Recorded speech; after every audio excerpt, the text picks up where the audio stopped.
Welcome, Fergie, to What's for Design. I'm so excited to have you here. How are you today? Yeah, thanks so much for having me and good morning.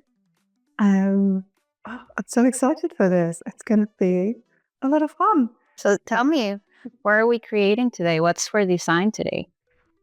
What's for design? We are going to create a puff pastry tart with pear, cheese, and walnut. I'm very excited to design for this. I planned something very fun and different, which you are not aware. So it's going to be a surprise. But tell me why you picked this dish. Like, why is one of your favorite? So this is one of my favorites. It's not typically, obviously I'm in London, I'm from London, I'm British. It's not typically British, it's not an English thing.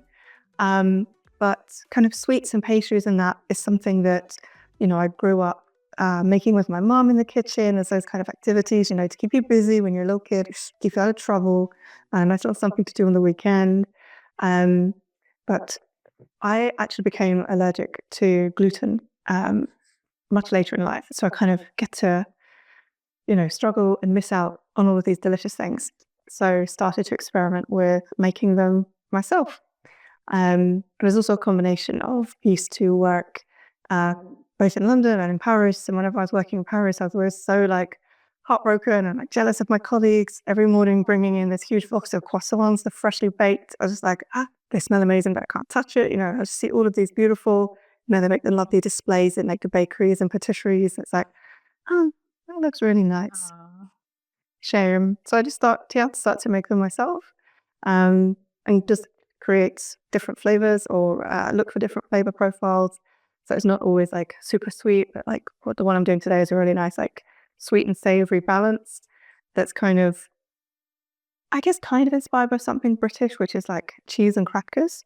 So after a meal, after a dessert, different courses, right? There's kind of a cheese course sometimes. Uh, Having cheese and crackers sometimes is with apple or with pear. So kind of looking at those types of flavors. My ingredients, as I mentioned, I'm gluten free. So I also I'm not making my own pastry dough. That's a lot of labor. I'm not that talented. I've tried, trust me, I've tried making different gluten free doughs. Not very successfully. So I'm using some pre-made pastry, so pre-rolled and everything. And it is a gluten free version, but you make it in a way that kind of enjoy most. So this for me, I know that it's safe, it's simple. I can just enjoy the process of kind of putting it all together. I have some salt sea flakes. I have some cheese. I've got lactose free again. I'm a bit dairy intolerant. All of the things. All of the reason why I stopped making these things myself. Got some eggs, and then we have some fresh pears. And you can make this with any fruit. And then we have the walnuts as well. Yum. Have you tried any other fruit?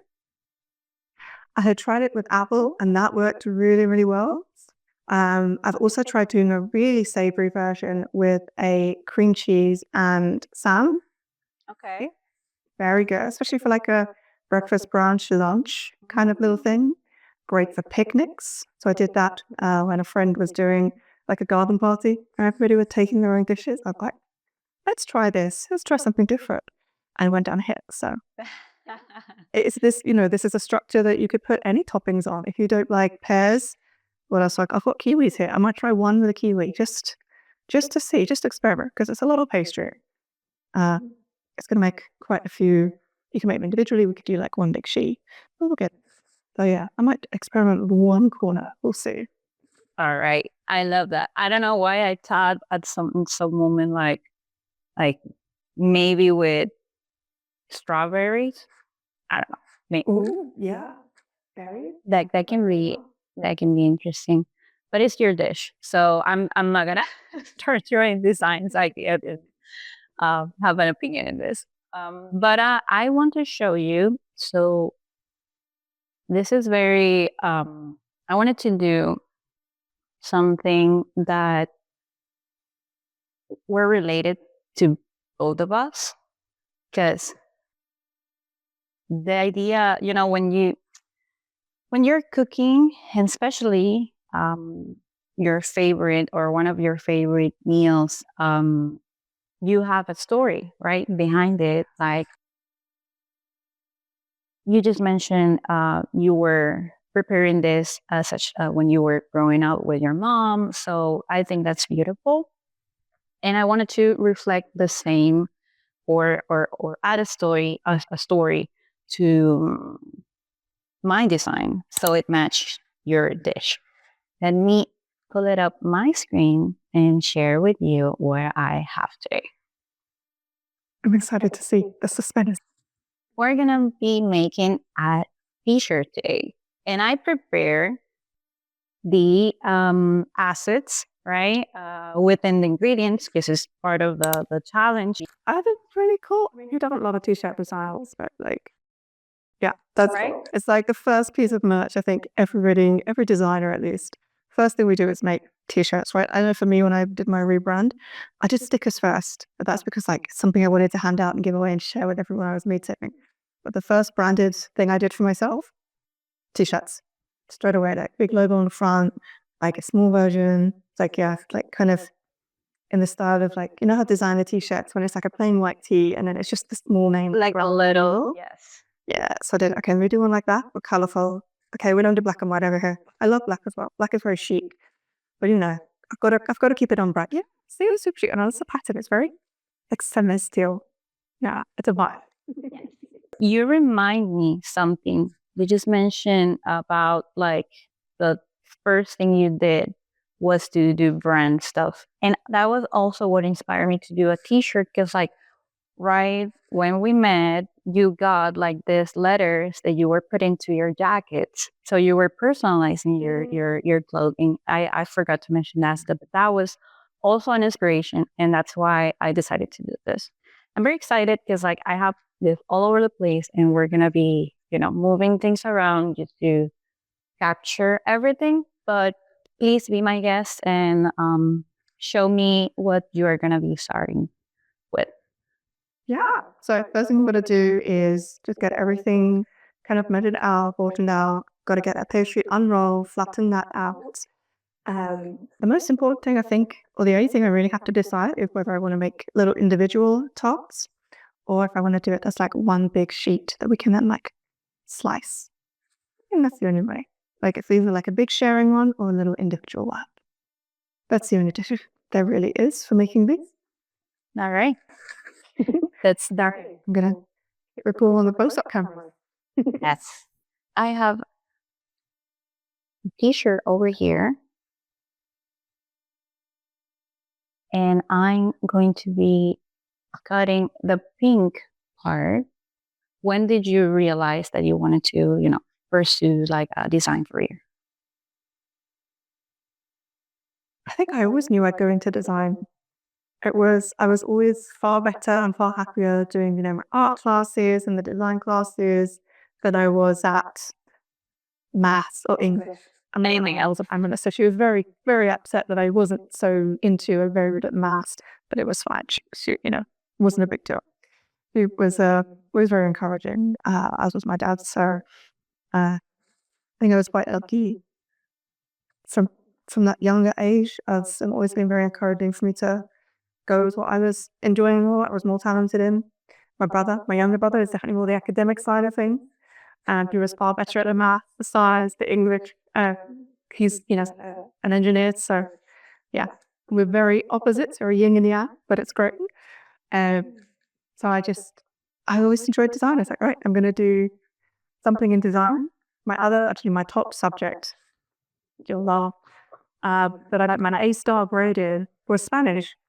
So either I'm going to do something in design or I'm going to do something like teaching Spanish or moving to Spain and teaching English or something like that. Something where I do some language. Design just, it really tugged at my heart. And I just followed it. I love that. What's your the best experience that you might think like when I ask you like what's the best experience that you had in the design world? That's a question.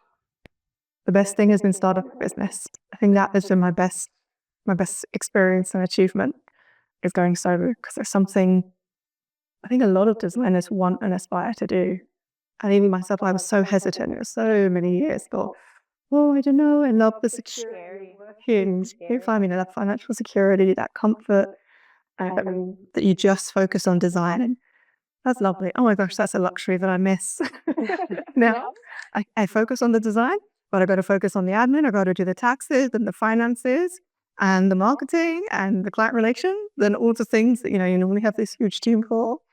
And but I think that's probably my like best achievement so far, doing it and making it work. My worst experience. You know what? I do have a few. I think we all have different battle wounds, right? I think I have some from my early career, which is a rite of passage. When you're a junior designer, there is so much you need to learn. There's so much we don't know yet. And I think, I wanted all this creative freedom that I was used to having from university projects where I would just do whatever I wanted to do, right, with the big idea I had. There was a lot of frustration in the beginning of us having to make the ideas smaller, make different changes depending on the business and marketing team and all these different things, because maybe they didn't fully see the vision, because also I think I didn't articulate things as well. Obviously, or definitely not as well as I do now. I can very confidently articulate all the design decisions of that now. When I was a junior, again, that was a new thing. I didn't know how to do that very well. There were definitely struggles and frustrations early on, but I think everyone has that kind of journey, right, as we're getting into it. And bad experience wise, I've had one which was kind of when I early on had started business before I was full time. So I was kind of taking on clients and freelancing whilst also working full time. Which that's a lot. I had one client. Yeah, but it was a lot. It was a lot. And hindsight is a wonderful thing. I think I would have done things differently now, having learned everything I learned from that experience. I had all these meetings to talk about the project scope and the brief and everything with this particular client. I gave them the proposal, that here's the structure, here's the timeline, this is what we do, this is how we'll work together. They had the brand, I was just going to be redoing a new website for them. Perfect. They had it in Squarespace already. They wanted to rebuild in Squarespace. Okay, great, because again, I use Squarespace all the time. So nothing really new in terms of the project itself. But the way of working, oh my gosh, it went bananas. Instead of me kind of doing the design work and then going for, meetings to kind of show the designs, talk through it all, go through those revisions, get that feedback. The client, who was the owner of the business, wanted me to work with their graphic designer, who was acting as their brand ambassador, which was fine. And she had said to me, she doesn't really know how to translate the branding that they do on paper. She doesn't bring collateral into web. I said, that's not a problem. We can work together on it. With this, I didn't know at the time, but this completely threw out the timeline that we had planned and agreed and everything, because it added this extra person into the communications loop. Suddenly everything that had been asked for in the beginning started to change. I guess the creative direction started to change a little bit with the brand. So things were taking a lot longer. Feedback, it was really hard to get the design on a call because they were so busy. So I would do a presentation to the graphic designer, and the graphic designer, because they were in the office with my main client, they would then present it almost as proxy. And that I never saw. And the feedback came to me through the graphic design. Now, there's nothing wrong with that. This is me not saying anything bad about, any of the people, but process-wise, It's a nightmare. Red flag. I should have just seen it sooner and not been so flexible to have been okay with it, because it definitely caused a few problems later, down the line, not just with the timeline, but with miscommunication. It became really tricky. We got there in the end. We got the designs approved. Everything was being built. And then I had a bit of another bad experience at that point when they just disappeared and were ghosting me. I was like, Ghosting, no payment, no. basically, yeah. It took me months and months of chasing, of calling, and just basically being ignored until I was like, look, this, I don't want to take legal action because also that's such a cost and things on me. It costs, There's the energy and the time, right? yeah. But I was like, let me just, let's say, Throw that. put to bar in this route, not as a threat, but as a, hey guys, I don't want us to have to do this. Could we please just settle this bill? And if we're not moving forwards, obviously this is a partial payment. So if we're not moving forwards, then the final payment, like forget it, but just pay me for the work that has been done. Eventually, we agreed to disagree on a lot of things, and they made the final payment, and we just parted ways. But yeah, that for me was a big learning curve of stick to my process, and if that changes, then the proposal and the scope of work and contract, everything needs to change with it. And to also add in extra clauses into contracts, and this is something that I've learned from now having my contract redrafted by a lawyer. Adding in clauses about late payments and things like that, and if things start to go out of scope and additional work, additional hours, you get billed at X rate, things like that, which has been so helpful. But this was also just a one-off. I've never had that experience since in the 2 years since then. I think I'm quite lucky with the clients that I work with. They're all wonderful humans and very collaborative. I guess they choose to work with me for a reason, right? Because they see what I do, they see how I work, and that relationship just, I think from the go, was just, this is perfect. It just worked pretty much most of the time. Well, that's my horror story. Also, you mentioned right now like about the designs and have like this type of communication in the middle, and I wanted to bring that also, like it's like when you have like a lot of chef in the kitchen, a lot of designers trying to give their own spin. So I think it applies to Yes. Down to this. 2 minutes best. Spoil the recipe, the food. Yeah. And then it's like a weird mix.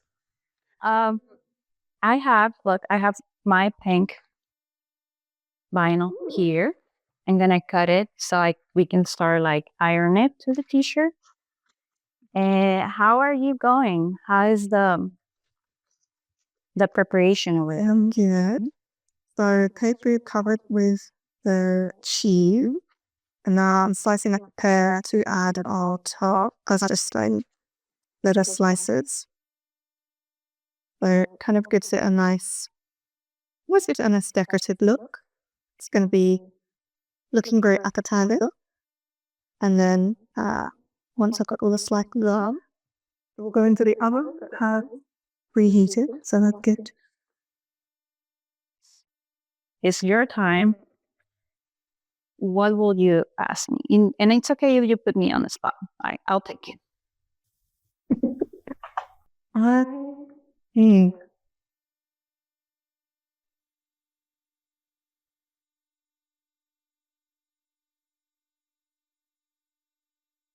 me think.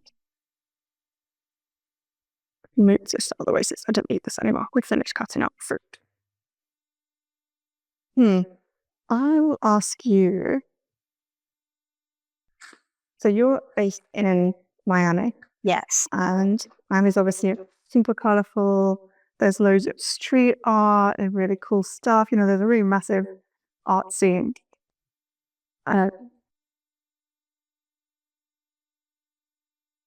Do you think that has influence on, is that anything that played a part in you choosing to move to Miami? Does it play any kind of part in like being an inspiration to your work? Because I know obviously your work is also very colorful, very bold. Thinking of one of your previous design series with the different women's faces, with different kind of typography messages laid on top. I know your fashion's like quite streetwear sometimes as well. Like there's all I don't know, I feel like there's something there to unpack. I wanna know more about you and Miami and I'm just laughing because I am obsessed with this question. I love this question. Um, let me start by saying that I love what Ansiosa has done for me, right? Because um, one of the reasons that I created this Instagram was to learn more about myself, express my feelings, um, create something that it was not for a person, um, right? And not for a client, not for a specific style that someone was asking me or that I have to follow.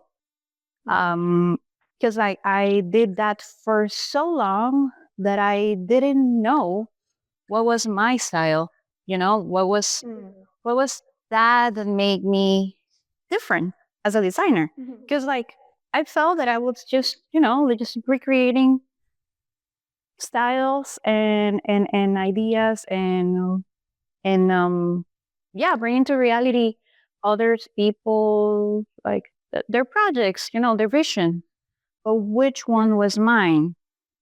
So I definitely, Venezuela is a place that is very colorful, that is very happy, tropical.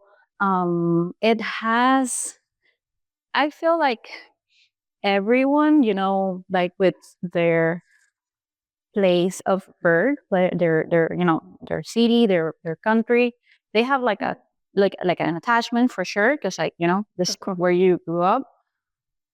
But when you have to leave it, when you have to move, it's very difficult because you feel that you don't fit in many places. You feel that maybe the culture, it's different for sure. And they wouldn't understand you.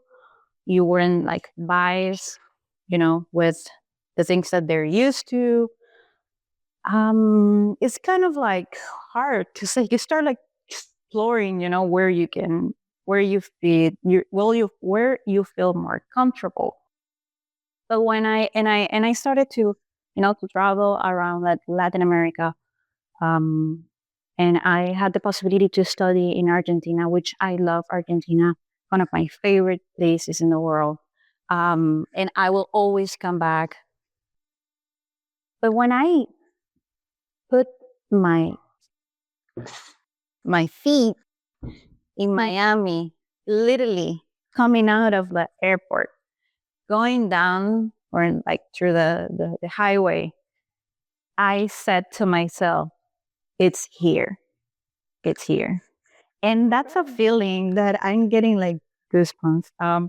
That's a feeling that I haven't. I love New York. I love LA. I love, a lot of places for so many reasons. But that feeling I never felt before. And Miami has this vibe, this weather, this sazon, this combination of cultures that sadly had to run from their countries. So we kind of are in the same, situation from different countries, but kind of this the same feeling, and you can feel that, and the food, the combination of flavors of all Latin America and the world, because we have flavors from the whole world. Oof, I don't know. I feel that it's magic to have the beach right there. I'm so in love with Miami. Miami's super expensive, but I'm just going with it because I love it. The pastry with the cheese on top, the slices of pear, and then I just put an egg wash around the edges so that it can go a nice golden brown. And it's roughly time for me to get these in the oven. So I'm going to tap around and make a bit of noise. How long do you put in the no and So these I'm going to do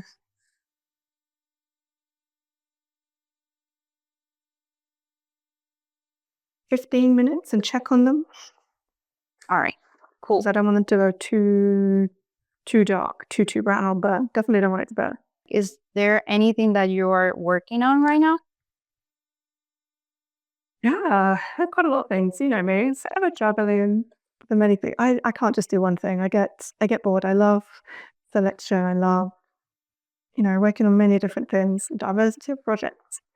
And so I have one kind of like corporate website that I'm working on, which is great. But that's very like the norm, the usual. But it's just nice to see it progressing, like to see all these campaigns that I've been working on going live. That's really fun. Because I'm like, hey, I did that. I'm also working with a newer client on their brand new e-commerce website, which is exciting because they're coming up with this new range of products. So it's a new space for their business, like they're expanding their business into this space. And it's just really creative, which is really good fun. I can't say too much about that one because there's different NDA with things like that in place. Yeah, no words. Yes. By the time this launches, maybe I can come and give an update. We can have another chat. And I have I guess I kind of have a passion project going on, but it's been very relaxed. With a friend of mine, we're trying to create this. It's like a mental health inspired app because we met because we used to work together in tech, and she was a QA, so she used to do a lot of the quality testing when we were building apps and websites in corporate. We've both since left and we're doing our own things. And she is wanting to move into psychology, so she's studying psychology specifically to support visual mental health. And she's learning all this amazing information in such detail. I said, oh, well, we wanted to do a project together because she was kind of missing some of that app design and tech design type work because she's moved into a really different space. So we're creating a bit of a journal prompting type app because journaling is something that's quite popular in many different spaces, right? But mental health being so important and being far more talked about now than it has been in years prior. We know a lot more now about behavior and psychology and things like that. So we're create this app with different prompts, depending on what you need that day or in that moment. So if you're wanting a prompt to explore how you're feeling about something that's going on, if you're wanting a prompt to explore how you kind of view your own self-image or self-worth and things like that. So I've got different like categories and then subtopics from that. And then it's kind of the way we're designing it to start with is like it's like a she would like a random prompt. So you can pick something like what type of prompt you want, and then we just like shuffle the cards. There you go. And the idea was sort of based on something that I thought about building, but then decided like, I don't think I want to do that. At least not now. Was like a sort of tarot card, like I love part it. of the day, or like an oracle card. Obviously, I'm very interested in the kind of move alternative space. I feel that Enjoy. there's so many cool things that you're working right now. Like I was like, wow, I want to see them all. I want to test them all.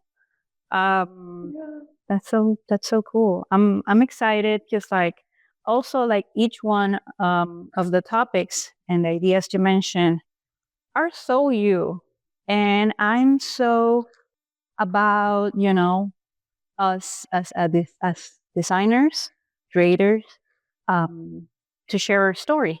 To make it about what we like and why we are the way we are, and I think that's beautiful.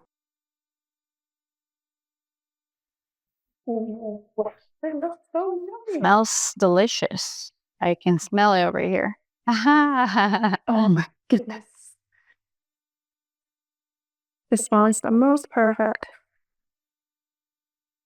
All right, let's do delivery time. Let me see. Wow, that's so pretty and it looks delicious. I mean, I will love to try it.